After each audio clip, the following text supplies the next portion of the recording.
Dear students, dear friends, greetings to every one of you. Next binary code on the cyclic code. Very good example for a cyclic code. It is gray code. இதில் என்ன cyclic codeல என்ன ஒரு significance இருக்குது அப்படின்னு கேட்டிங்கன்னா, the successive values in this code differ from each other by only one bit by its position. இப்போது இந்த gray codeோட table இங்கே கொடுத்துருக்கேன். இதில் 0 இருக்குது. 0லேருந்து நெக்ஸ்ட் வேல்யூ நம்ம அப்ளைன் பண்ணியிருக்கோம், தட் இஸ் 1. இப்போ இது ரெண்டு வேல்யூயும் கம்பேர் பண்ணிங்கன்னா will have that is difference in only 1 bit. எல்லா 3 பிட்டும் இங்கே மொதல் 3 பிட்டும் 0, இங்கே ஒரு பிட்டு மாத்திரம் மாறுது. அப்போது இந்த பிட்லேருந்து அதுக்கு அடுத்தது நெக்ஸ்ட் வேல்யூ வந்தீங்கன்னா 1லேருந்து 2 வந்தீங்கன்னு சொன்னால் இந்த ஒரே ஒரு 0 மாத்திரம் 1 மாதிரி இருக்குது. அதே மாதிரி 3 to 4 வரும்போது நீங்கள் பாருங்கள் 0 0 1 0, இந்த 0 மாத்திரம் 1 மாதிரி இருக்கு. So will have a change in 1 bit only. இதுக்கு பேர் என்னென்னா cyclic code. The next code it is self complementary code. இந்த செல்ஃப் காம்ப்ளிமெண்டிங் கோட் அப்படிங்கிறது it is a implementation of 9's complement. ஒரு டெசிமல் நம்பர் இருக்குது. இப்போ இந்த நம்பருடைய 9's காம்ப்ளிமெண்ட் கண்டுபிடிக்கணும்னா நம்ம என்ன செய்யணும், 9's complement of a decimal number can be obtained by subtracting the number from 9. 9லேருந்து சப்ட்ராக்ட் பண்ணணும். ஃபார் எக்ஸாம்பிள் 0 அப்படின்னு சொன்னால் 0ோட 9's காம்ப்ளிமெண்ட் என்ன, 9 minus 0, that is 9. 1ோட 9's காம்ப்ளிமெண்ட் என்ன, 9 minus 1, that is 8. Similarly 2ோட 9's complement 9 minus 2, that is 7. Similarly 3க்கு 6, அதே 9க்கு 0. ஸோ இதை இம்ப்ளிமெண்ட் பண்ணுறதுக்கு நம்ம யூஸ் பண்ண கோடு தான் இந்த செல்ஃப் காம்ப்ளிமெண்டிங் கோட்ஸ். இதில் XS3 கோட் இருக்குது, அதே மாதிரி 2421 கோடு இருக்குது, இதே மாதிரி 84 -2 -1 கோட். இதுவும் வந்து பார்த்திங்கன்னு சொன்னால் செல்ஃப் காம்ப்ளிமெண்ட்ரி கோட். இது எப்படி ஒர்க் ஆகுதுன்னு பார்ப்போம். பார்த்திங்கன்னா XS3 கோட். இப்போ இந்த கோட் எடுத்துங்க. இந்த 0ங்கிற வேல்யூ இங்கே இருக்குது. XS3 பொறுத்த வரைக்கும் 0ங்கிறது 0011.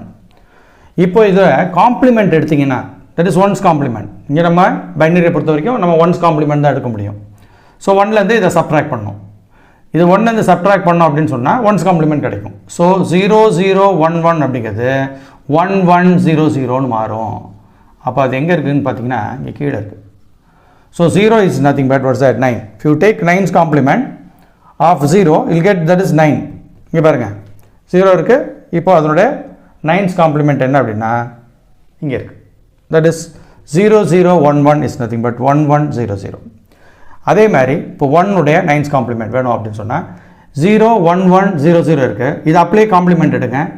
ஸோ 0 எல்லாம் 1 மாற்றுங்க, 1 0 மாற்றுங்க. 0 வந்து 1, இது வந்து 0, 1011 இது எங்கே இருக்குது,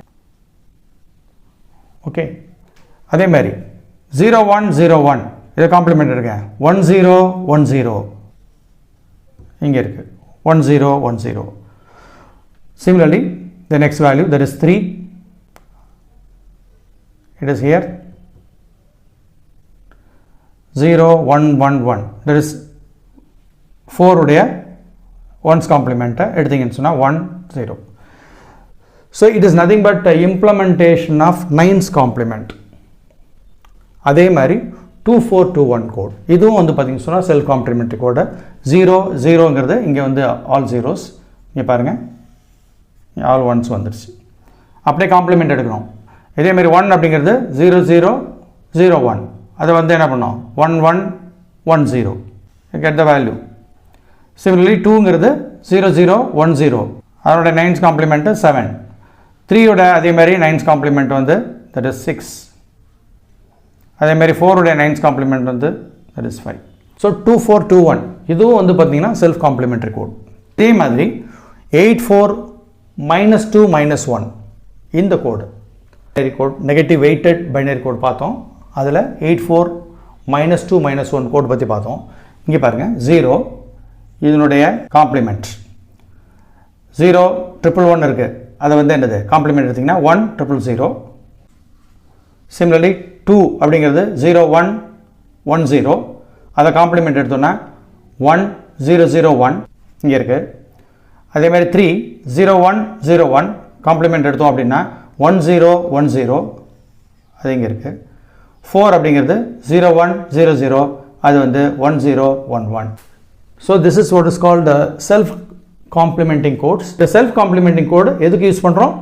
In order to there is obtain the 9's complement of the decimal value. அடுத்ததா error detecting and error correcting codes வந்து பார்க்குறோம். இதுக்கு எக்ஸாம்பிள் வந்து பார்த்திங்கன்னா parity and Hamming codes. While transmitting data, there is a possibility of error occurred in one bit, which can be detected by sending a extra bit called a parity bit along with the actual message. This is what is called a parity code. இப்போ உதாரணத்துக்கு இந்த values இருக்கு, these are the BCD values.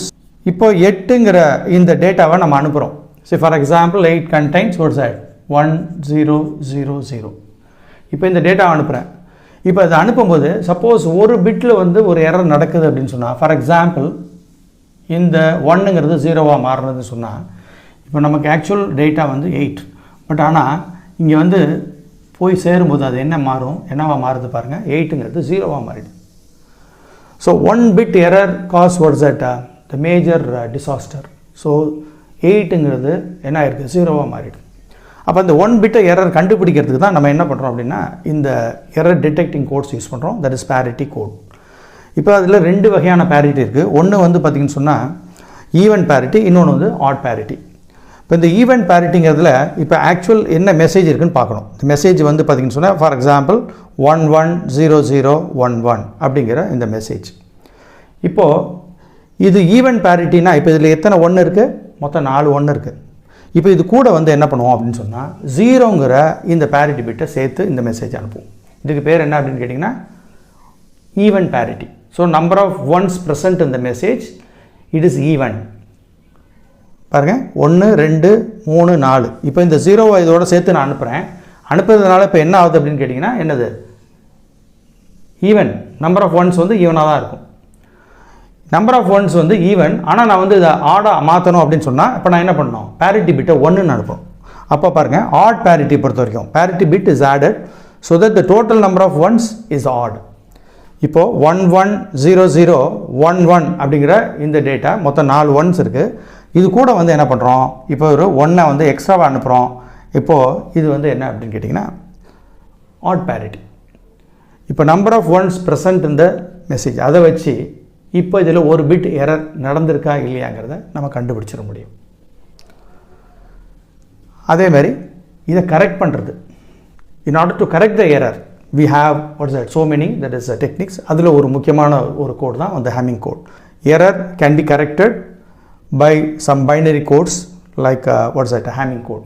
கடைசியாக alphanumeric கோடை இதில் வந்து பார்த்திங்கன்னு சொன்னால் ASCII அண்ட் EBCDIC அப்படிங்கிற 2 கோட் இருக்குது.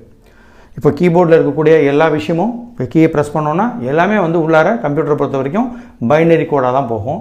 அப்போ அது மாதிரி பார்த்திங்கன்னு சொன்னால் நமக்கு ASCII இருக்குது, American standard code for information interchange, அது ASCII. ஆக்சுவலாக இது வந்து 7 பிட் கோடு. அதே மாதிரி வந்து EBCDIC, this another code used by IBM international business machine, அவங்கள வந்து யூஸ் பண்ணிட்டு இருந்த கோடு இது. ஸோ EBCDICங்கிறது extended binary coded decimal interchange code. So in this video நம்ம என்னென்னலாம் டிஸ்கஸ் பண்ணியிருக்கோங்கிறத சொல்கிறேன். Various types of binary code. Binary கோட்னா என்னென்ன பைனரி கோட்ஸ் இருக்குது அது பார்த்தோன்னு சொன்னால் வெயிட்டட் இருக்குது, நான் வெயிட்டட் இருக்குது. வெயிட்டட்லேயே வந்து பார்த்திங்கன்னு சொன்னால் பாசிட்டிவ் வெயிட்டட் பைனரி கோட் இருக்குது, நெகட்டிவ் வெயிட்டட் பைனரி கோட் இருக்குது, அதுவும் நம்ம பார்த்தோம். நான் வெயிட்டட் பைனரி கோட்ஸில் பார்த்திங்கன்னா XS3 கோடு, கிரே கோடு, இதெல்லாம் வந்து நான் வெயிட்டட் கோட்ஸ்.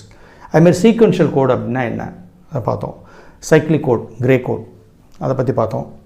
அதே மாதிரி செல்ஃப் காம்ப்ளிமெண்டிங் கோட்ஸ் அப்படிங்கிறதுல நம்ம வந்து XS3 கோடு, அதே மாதிரி 2421 கோடு, இந்த கோடெலாம் நம்ம பார்த்தோம். சிமிலர்லி எரர் டிடெக்ஷன் கோட்னா என்ன, அதில் வந்து parity கோட்னா என்னென்னு பார்த்தோம். அதே மாதிரி Hamming code that is used for correcting the errors அதை பார்த்தோம். ஆல்ஃபா நியூமெரிக் கோடில் ASCII அண்ட் EBCDIC அப்படிங்கிற 2 கோட் இருக்குது, அதை வந்து நம்ம பார்த்தோம். இப்போ அடுத்த வீடியோவில் ஒவ்வொரு பைனரி கோடும் எதில் யூஸ் ஆகுது, எப்படி யூஸ் பண்ணுறோம் அப்படிங்கிறத நம்ம டீட்டெயிலாக நம்ம பார்க்கலாம். தேங்க்யூ, கீப் வாட்சிங்.